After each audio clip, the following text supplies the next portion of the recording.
Okay class, good morning.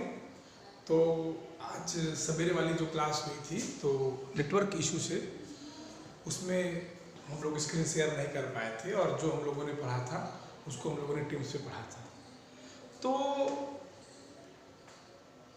कल जो हम लोगों ने पढ़ा था आपको याद होगा, उसमें हम लोगों ने विशेषण यही टॉपिक बेटा हम लोग शुरू किए थे। आपको याद भी होगा और हमें भी याद है कि यही टॉपिक बेटा हमारा चल रहा था। Okay, clear. विशेषण में हम लोगों ने क्या देखा था कि पहले हम लोगों ने क्या पढ़ ली थी, परिभाषा पढ़ ली थी, ठीक। उसके बाद इसके प्रकार पे बात हो गई थी, ठीक, जिसमें मैंने प्रकार आपको 4 बताए थे और पहला उसमें मैंने आपको बताया था गुणवाचक विशेषण, आपको याद होगा। दूसरा बताया था परिमाणवाचक विशेषण,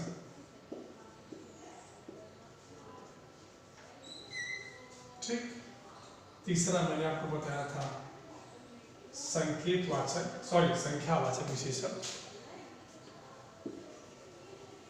तीसरा मैंने आपको बताया था संख्यावाचक विशेषण।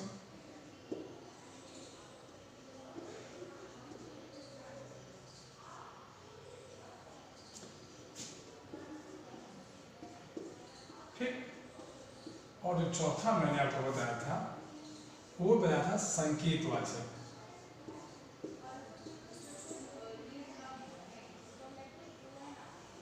अब देखिए, ये जो हमारा संकेतवाचक है इसको कहीं कहीं सर्वनामिक विशेषण भी लिखते हैं।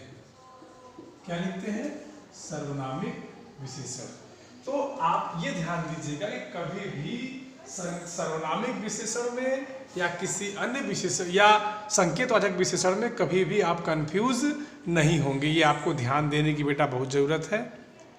तो अब एक एक पे चर्चा हम करेंगे, जिसमें से कल हम लोगों ने शायद क्या कंफर्म कह सकते हैं गुणवाचक पढ़ लिया था।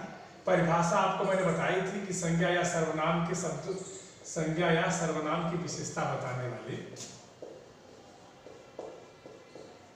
सर्वनाम की विशेषता बताने वाली। ये बेटा मैं एक बार रिपीट कर देता हूं कि आपको भूले ना, विशेषता बताने वाले शब्द, बताने वाले शब्द, हालांकि कल मैंने इसको पढ़ाया है, बताने वाले शब्द, ठीक। एक बात हो गई। उसके बाद ये प्रकार मैंने 4 और उसमें चारों और परिमाणवाचक तक की बात हो चुकी थी। परिमाणवाचक विशेषण तक बेटा ये बात हो चुकी थी और उसमें हमको अगला पढ़ना है जो वो हमारा है क्या, परिमाणवाचक के दोनों भेद, निश्चित परिमाणवाचक और अनिश्चित परिमाणवाचक। तो बिना कोई दिक्कत किए, बिना कोई परेशानी उठाए हम सीधे आते हैं इस पे, हम आते सीधे परिमाणवाचक। तो परिमाणवाचक आपको याद होगा, कल मैंने आपको बता दिया था परिमाणवाचक, ठीक है। इसके 2 भेद बेटा होते हैं। चलिए इसके दोनों भेदों को लिख लेते हैं। पहला उसमें क्या है,